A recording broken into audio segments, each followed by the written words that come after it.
forms. And there's a lot of efforts to bring it into schools, bring it into the inner city and places and make organic food available. Yeah. Sometimes you need grants to do that. You need to subsidize it so the farmer can still make a living, In this episode of Voices from the Field, Martine Guerena, a sustainable agriculture specialist from INCAT's Western Regional Office in Davis, California, speaks with Sean Feder, Director of Inspection Operations for California Certified Organic Farmers. Their wide-ranging conversation covers the organic certification process, the organic transition period, the organic system plan, the cost of certification for small growers, climate change and other looming issues, and the future of organics. Let's listen. Hello, this is Martine Guerena, Sustainable Ag Specialist with the National Center for Appropriate Technology. And today I'm at the Glide Ranch in Davis, California with Sean Feder, who's the Director of Inspection Operations for the California Certified Organic Farmers. Welcome, Sean. Great to be here. Great. Can you start off a little bit telling me about yourself and your position at Ccof? Yeah, I studied ag at UC Santa Cruz and worked on a few farms around it. I didn't grow up with ag, but I just was drawn to it as a young man. Anyway, so I studied at UCSC at the farm there. Santa Cruz. In Santa Cruz, and then worked on some organic farms around there. And then I went to UC Davis in the late 80s for my master's degree in plant protection and pest management. And that was a great program, in any case, with kind of a wide view of agriculture, but a lot of emphasis on integrated pest management, not particularly necessarily organic, but good applications for that. And then when I graduated there, I started doing part-time organic farm inspections, and there was a lot of growth in organic at the time. A lot of history there. I'll try not to go down too much wormhole, but there was a tremendous growth. And so that was a good fit for me as a part-time thing, and it just sort of grew, and I started to do a lot of different farms, and it's very fascinating to go out and meet these folks who are farming, all different sizes, all different types, and a lot of innovative people. Really impressed, with a lot of people, a lot of these farmers. And in any case, in California being so diverse too. So in any case, I did that, and I got more involved with CCOF too, and I was volunteering on some of their committees that would review certifications. And then I ended up getting hired by CCOF into this position, Director of Inspection Operations, which was kind of it was a brand new thing because we were growing. So we needed to create new personnel to manage inspectors. And this was in 2000, in the year 2000. So I've been doing this a while. And and so I've been there ever since. And it's just grown a lot. We've probably quadrupled in size since then. When I started, I was brought in by the director to manage inspections because it was a small shop. And so the director at the time, Brian McElroy, was overseeing everything. And so the inspector part was something that they needed somebody to do. So we had about 20 inspectors at the time, and now we have about 80. Wow. So, of course, CCOF began here in California, but it's not limited as far as inspecting farms within California. So where else does CCOF certify? Yes, well, CCOF did start in California, and I think starting in the 90s, we started to certify.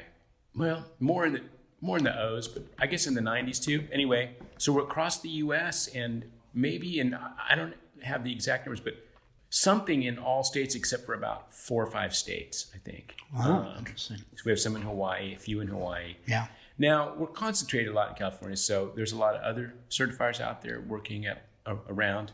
But and so across the U.S. and then also in Mexico.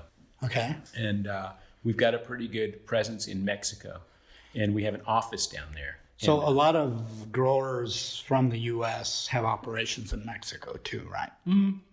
Some do, I guess. Yeah. And some of them are Mexican operations. Mm-hmm, mm-hmm. Yeah.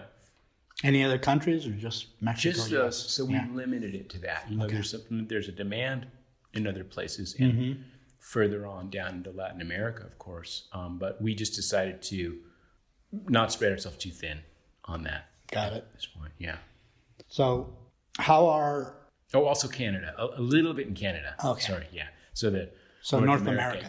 Yeah. Not too much in Canada because they have their own regulation and they cover it themselves pretty well up there. So with being this widespread, well, in Canada and Mexico in particular, how does somebody buying a CCOF certified product from, let's say, Mexico, guarantee that, these organizations are following the NOP rules, the National Organic Program rules? In other words, how do we do certification in Mexico? Well, we do it exactly the same here. So the National Organic Program has a uniform regulation, and it's applied everywhere, the same all over the world. I mean, there's a National Organic Program accredited certifiers operating in Europe. Right. It's gets complicated with the international because there's equivalency agreements and things. Sure.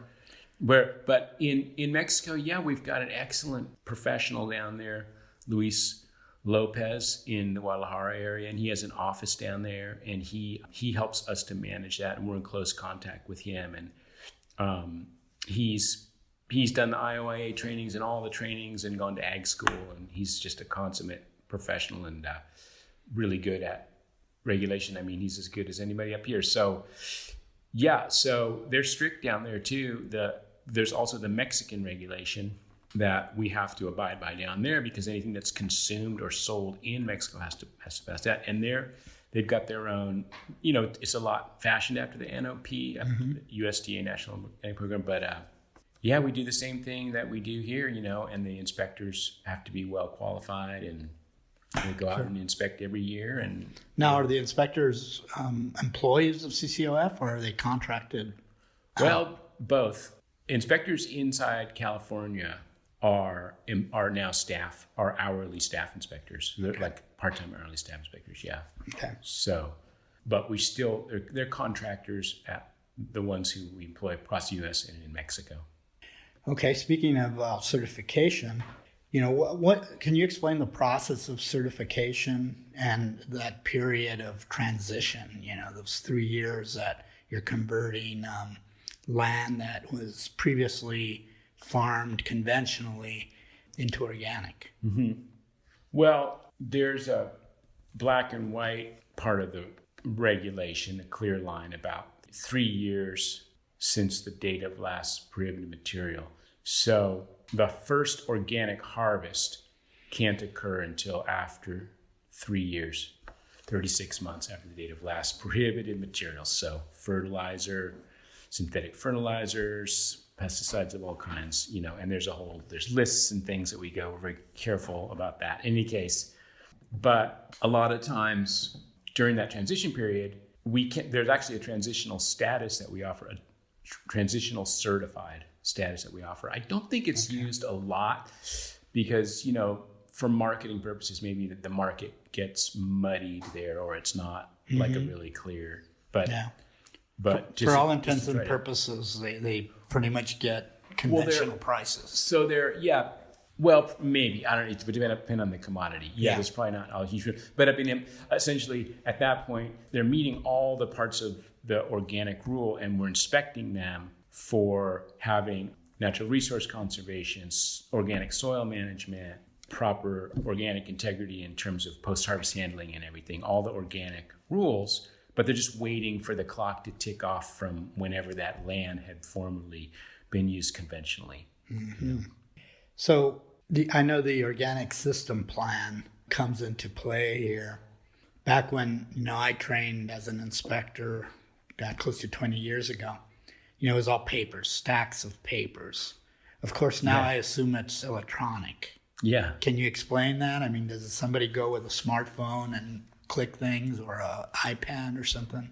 Yeah, we don't mail any paper anymore. Actually, it's been about 5 or 6 years, and certainly I remember the day, stacks of files, and they'd mail me the file, and I'd fill it all out and mail it back. And so we went to fully electronic about 5 or 6 years ago, and we use a system, a platform made by Intact. It's a company out of Austria. In any case, just like a lot of businesses have platforms, and it's designed for auditing and food certification, not just organic, but they've got a whole organic thing. So we use that, and then our inspectors have a portal into that, called MyCCOF, as well as our clients. So it's great because the clients can also go in and manage their file, so to speak, and communicate and exchange files with CCOF online.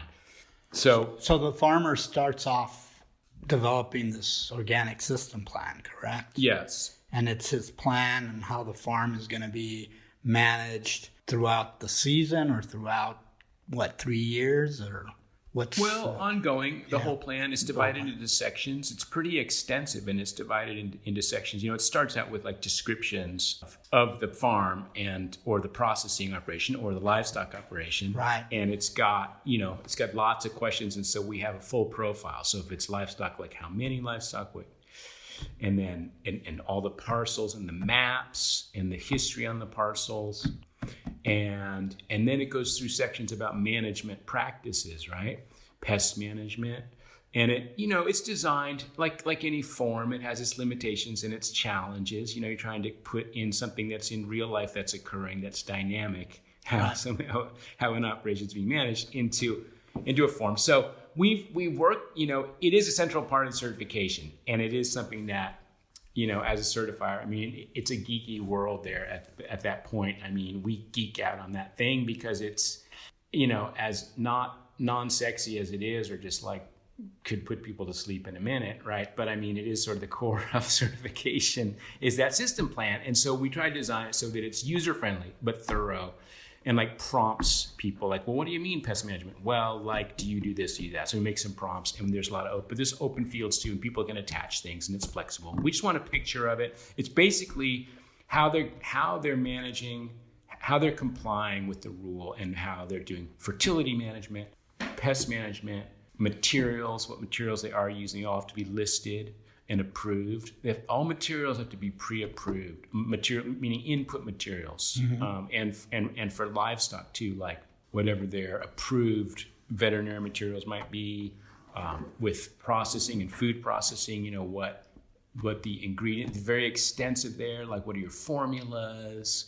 Do they add up the right percentages of organic and non-organic certificates from the? It's a lot, but it's intended to be very thorough and ensure that we have that the certifier has a clear picture before we say, yeah, you're certified organic. Yeah, well, like I mentioned, having gone through the inspector training myself a while ago, the main emphasis there, of course, was, soil, and right now what they consider, regenerative agriculture, the building of the soil. Soil health is a big buzzword right now.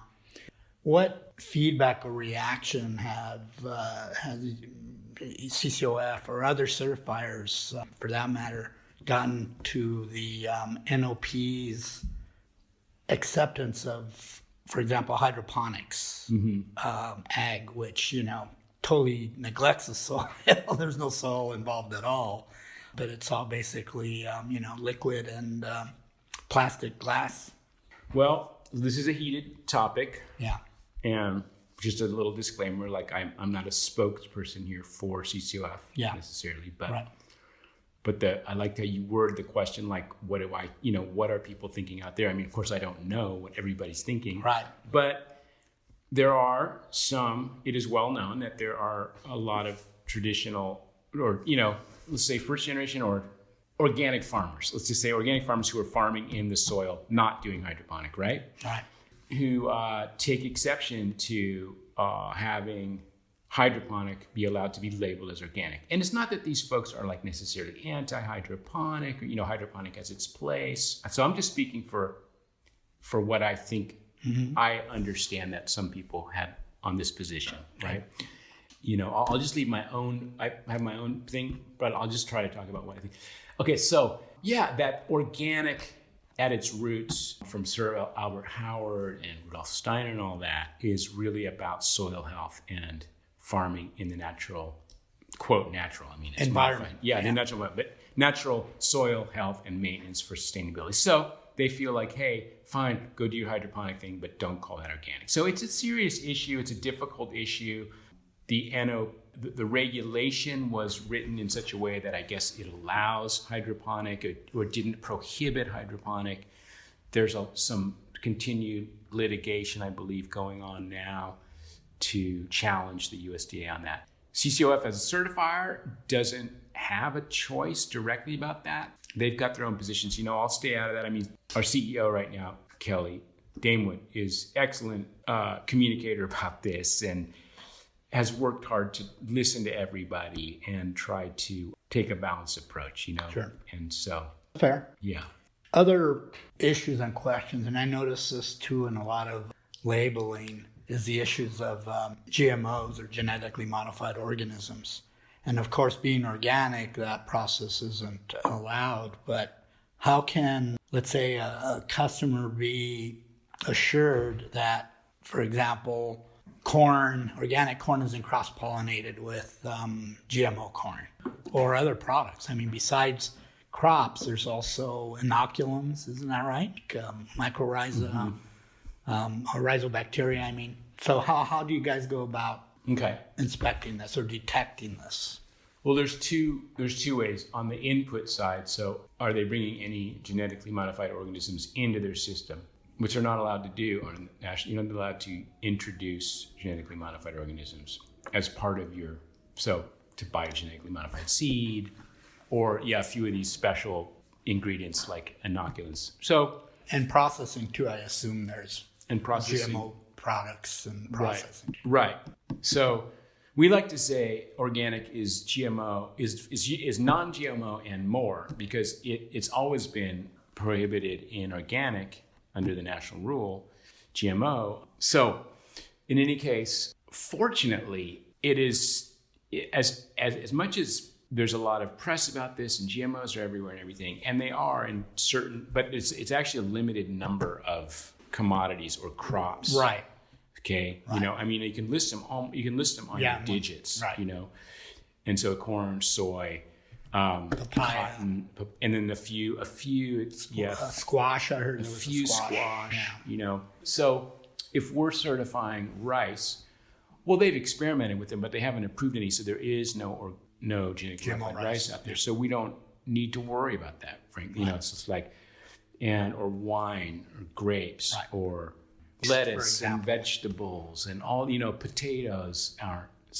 And tomatoes never made it, even though they were the first one that they experimented with right over here in Davis. Yeah. But in any case, so if they are growing one of those things, then we do pay a special attention to their purchase of their planting stock, of their corn and their soy. We're not a Midwest certifier, so we don't do a whole bunch of that, bunch of corn and soy and things like that. But if it is corn, then, we check. We always check what the inputs, what this planting stock is, the seed, and that they have proper paperwork for that they purchase records for what they purchase. Mm-hmm. We look at the labels if they've got the seed around to actually match up, hey, this is what they've got in stock. So we look at that, and then we also do some testing. We're not based on testing everything. That's not the way organic works, but we do routine surveillance testing. We do sampling for all kinds of different contaminants, including GMO, on about 5% at least, minimum 5% of average every year. Yeah. But then we focus that more if there's like an investigation, then we'll go target. But in any case, so we do some of those GMO tests, and there's some technicality there in terms of there's background levels now of GMO genes that are everywhere in all of these corn and everything. Yeah, at very low levels. So there's a tolerance level, but it's low. It's like 0.1% or 1% or something. I'm not up on exactly the numbers, but yeah. So we do some sampling on that. If they're over those numbers or it's high, then we investigate and see and make sure that we go do extra inspections, have them demonstrate where they got their corn, do extra detailed audits on the sourcing of their corn, things like that, to get to the bottom of it, Mm-hmm. And I can't think of a lot of problems with that. I mean, I can't think of a situation where somebody was intentionally trying to do that, but it's unfortunately for the folks who don't like GMOs, it got spread around. Right. Well, yeah, I would think conventional pesticide contamination is probably more of an issue or a more common occurrence. Yeah, there's just a certain amount of pesticide contamination in the world. Yeah. And that's a whole, that's a whole thing that we look at. And One issue with small growers is the cost of certification. In California, some state organizations offer subsidies. Are there similar programs in other states or countries? Or do certifiers like Ccof, give the small guy a break in a sense of a subsidy or something? Mm-hmm. Well, there is this actually nationwide USDA Congressional cost share program. On and so it certification. And so it goes across the country. It's not state by state. It's administered. In California, we've got a very active Department of Agriculture, and so they play an administrative role in organic. But the funds come from Congress, from USDA, and it's pretty good. It's a cost share, so they apply every year. The certified operations, they can get reimbursed. I don't remember the details, but it usually can be at least about half of their cost for a smaller grower. Yeah. There's a cap on it. I'm sure. So if you're larger, Right. So it's like $500 up to $500 or something, half of your cost. And then it's actually per scope. So if you're handler and grower, I think you can apply for two. And a lot of people, might be handler and grower because they're doing both those things, or livestock. And if you're livestock, you're almost, if you're past your livestock, then you're also a grower, right? You're a farmer because you're certified investor. So et cetera. So that's been super helpful, and it's been renewed over years. I think it's part of the Farm Bill, so it has to be renewed every 5 years. Mm-hmm. Mm-hmm. And then CCOF also as an organization has, it's more than just a certifier, and we have a foundation and stuff, and they've got this Brickmont Fund, it's called, and it's like there's a foundation and a charitable foundation, and they've really grown that into a nice thing where it's a hardship fund too, so people can apply there. And then, I can say from where I sit, I manage the inspection operations and trying to keep inspections, sound and sensible and efficient. And I would say that we're trying to be really conscientious when we've got a new inspector and maybe they go out and they're learning and they end up doing sort of an inefficient inspection for whatever reason compared to a veteran. And so the small farmers will contact us and, complain or ask for review. And so we take those seriously and we log them all and we go through and we review them. Sometimes it takes us a month or two, but we'll get back to them and we'll really try to be fair. And I really will look at it and go, oh yeah, well, that's fine. And we're happy to absorb those fluctuations sometimes and give people some refund, stuff like that. So I guess I'm proud of that we try to do that and try to keep and really trying. It's tricky, like trying to train inspectors to be really thorough and really good, but also like know when to hey, we've been here, like this place is already certified. Yeah. We know what their borders are. We know what their buffers are. There's really low risk, like looking at risk, right? It's low risk. They're really small. Let's try to make this inspection, good and thorough, but there's not that much going on here that is a risk. So let's keep it tight. Let's keep it tight. Let's keep it efficient. So that's something that we work with our inspectors on. And it's a learning curve, Sure. But if we've got an but we don't let our inspectors run wild. They got to, of course, be, yeah. Now, those that are not employees but contracted through you, they're able to work for other certifiers also. Yeah. And are the procedures much different? They're really similar because we're all operating under the same NOP rule. Yeah. They might have different systems for paperwork and management, and their OSP forms are different, but it's all very similar. And so, they're professionals who go out and offer these services to other certifiers. And, just a plug for inspectors, it's good inspectors are really, really capable and really smart. And it's a challenging job. Sure. And they have a lot of discretion actually and what to do in the moment. Mm-hmm. So we've been fortunate to have a lot of good inspectors and we work with them. We got a lot of people right now. So, there's always somebody we're working with to help them along or see what's going on with performance. So we manage their performance and make sure it's good. But, by and large, it's just it is a strong group of people and a lot of them, most of them are very dedicated too. They care about the principles of organic. Sure. That's why they were drawn to it. Great. Of course, both internationally and here locally, climate change is a big issue. We're seeing the dramatic effects of it, pretty obvious every year. So how is CCOF addressing, climate change and, adverse conditions that we face, specifically like here in California where we're in a drought, a really extreme drought, also extreme temperatures, heat, and the fires. Mm-hmm. Can you explain CCOF's? Well, that's a big one. That's a hard question, for me to answer. Because I know CCOF can only do so much, but I mean, what's their... It wasn't designed as a climate organic. Frankly, doesn't have a lot of explicit... I don't know that it has any explicit climate change language in it. Soil health, of course. There's good evidence, and people are studying this, that organic soils retain and hold carbon. And that may very well be, that is probably significant in some situations. There's a lot of variability out there in all sorts of different situations, but it only makes sense that if you're like some kind of conventional farm that's just like treating the soil as just this sort of inert medium and feeding it with synthetic fertilizers, well, then you're not storing carbon. The organic matter goes down. And with organic, the whole principle of it is to feed the soil, right, and build up the carbon, have natural processes going on there. And so we would hope that, and I think we know to some extent, we don't know what the impact of all this is. I mean, but it's got to be helpful to have storing carbon, hopefully building up carbon in the soil. We don't have the bandwidth, frankly, to go out and like test everybody's soil and see where their organic matter is all the time. Right. You used to we test for chemical residues, right? Or pesticides? Well, we do.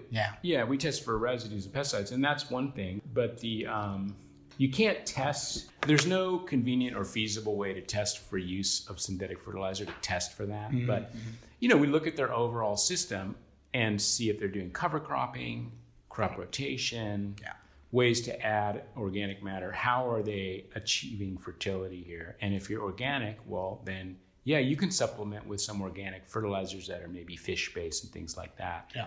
But you're getting most of it from the sun, right? And you're generating your own nitrogen from legumes and all that good stuff. And, and it's just highly variable out there. I don't want to draw too many generalizations, but man, the good farmers or the ones who can do that. And sometimes it's not whether they're good or bad. It's just like, are they blessed with a good situation and good soil?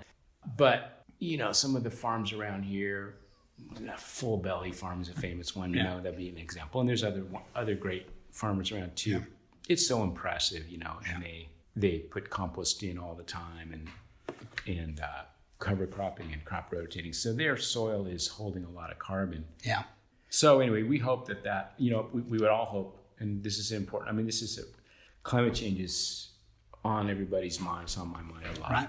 I am hopeful that I will have the bandwidth to work a little bit on just looking at the inspection side and the travel side, trying to see if we can do something there. With the COVID, we had a lot of virtual inspections, and interesting. We had to pivot to doing virtual inspections, or in some cases because everything kind of shut down and nobody could, Right. And so everybody. So it's mostly based on records, right? Record submissions. Well, you have your interview.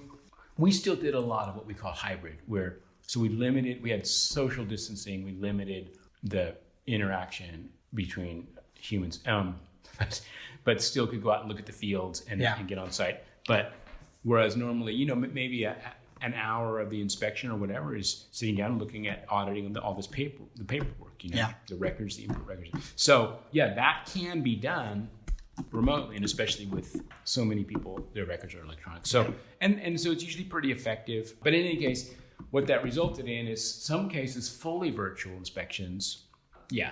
And then if it's a renewal inspection and it's low risk and you can do that, I sure liked that we're keeping some cars off the road.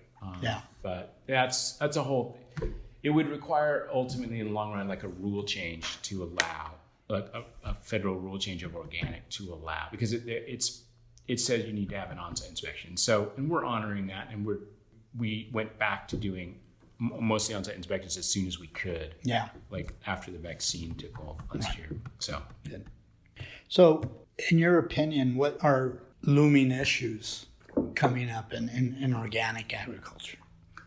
well, probably for one thing, it's all the same issues that are for all agriculture, right? And of course that depends where you are and what you're growing. But in California, Right. everyone's aware of the droughts and the fires and labor shortages and everything like that. Yeah. Which are very serious problems in any case. But with organic, I don't know. I think it's continuing to grow. I think that there's different labels now coming out and things like regenerative. Yeah, regenerative organic. And some people might see that as a challenge to organic as a label, organic, Now, how does that differ from organic? Well, it incorporates, so it's free, it's its own standard, so it's free to do what it wants. And we are actually, CCF is partnering with Regenerative Organic Certification. That's an organization that is doing this, and it's built on top of organic certification, but it adds, so it's required that anyone who signs up for that program, they're already National Organic Program certified with us, but then they can sign up for this additional, and there's a social fairness element to it, fair trade, Right. which organic just never had, and not that. And in any case, Equitable Food Initiative, yeah, EFI, right, and working standards. So those inspectors get some special training in that and look at that aspect of the operation, and there's standards around that. It has stricter livestock welfare, animal welfare standards than organic. Now, organic definitely has part of, if you read the organic regulation on animal welfare, on animals and livestock, it includes an animal welfare part, and there's standards there. So you're not allowed to have organic and be like, not provide the right housing or decent or access living. to But some folks think probably that livestock experts and some people are of opinion that it should be even more than whatever than the organic standards. So they have some stricter standards there for animal welfare. Those are the two main things. I mean, they're like environmental stewardship, which organic is already, and then maybe some stricter animal welfare and the social element. That's really the part that would be different. Right. So anyway, that's fine. Yeah. And that's good. That's a positive thing. So we're trying to selectively partnership with such an organization to provide that to our clients. Yeah. Yeah. Well, that pretty much in line with my last question here was, how do you see the future of organics? Do you see it going in that direction where, for example, there's more social justice component in it and more specific, elements of, for example, animal welfare and access to pasture and so forth? I think so. I think this will grow. I don't know how quickly. I think it's challenging at the retail level for the consumer, right? How many different categories can you pile on that you can keep in your head or label or represent to people in a cohesive way? Right. But people are definitely trying, and so it's coming more from the producer side, I think. Though, I mean, there definitely are a bunch of consumers who do care. The consumers, yeah. They do care, and there's people who want this, so it's great. So I think there'll be more of that, and there's, the folks, too, who are organic who, for example, disagree with hydroponic being labeled organic. Well, maybe they can get an additional certification that says, hey, we're organic, but we're this kind of organic that doesn't allow hydroponic, I think the regenerative, I don't know for sure. I don't know the details on that regenerative ROC, I bet they don't allow hydroponic. So that would be a way to say, hey, I'm organic and I'm not hydroponic. Right. So there'll be things like that. But hopefully it continues to be something that grows just in terms of it being good for the environment, good for people. And, and people need to eat. So it is important to keep it affordable, Yeah, that's a big thing. Make it available to everybody, ideally. I mean, that's a whole nother issue. No, we can have a different podcast on that. Yeah. So there's a lot of talk about that, though, and I think there's a lot of I think a lot of the organic community, frankly, is self-conscious about that and aware of that, and it's not an easy easy problem, but there's a lot of efforts to bring it into schools, bring it into the inner city and places and make organic food available. Yeah. Sometimes you need grants to do that. You need to subsidize it so the farmer can still make a living, you know? Yeah. So there's a lot of good people working on it. And I guess a hopeful thing and exciting, as I'm aging out of this, you know, I'm the older generation of this certification thing now, that there's young folks coming in. And there really has been a resurgence, I think, in the last 10 years or so. And programs like at UC Davis, they teach farmers. Well, now there's a sustainable ag major. Yeah, and these are popping up around, and there's a lot of younger generation who's trying to get into it and getting into it. Yeah. And so there'll always be people who want to do this, you know. There'll be the next generation of Phil LaRocca's and Amigo Bob's and Kathy Barsati's and all the... Well, great. Thank you very much, Sean. Anything else you'd like to close with? Well, not that I can think of. But thanks for doing this, and I know it's cool that ATTRA NCAT provides these resources for farmers. That's what we're here for. Thank you. Thank you. That's it for this episode. Thanks for listening. Additional information about this episode and related resources can be found at attra.ncat.org. Don't miss an episode. Subscribe to Voices from the Field wherever you get your podcasts. I'm your host, Rich Myers. ATTRA, Voices from the Field, is produced by the National Center for Appropriate Technology, headquartered in Butte, Montana. It's supported by the USDA Rural Business Cooperative Service as part of NCAT's ATTRA Sustainable Agriculture program. Any opinions, findings, conclusions, or recommendations expressed in this recording are those of the participants and do not necessarily reflect the views of the USDA or NCAT. We'll catch you again next week, and until then, keep on farming.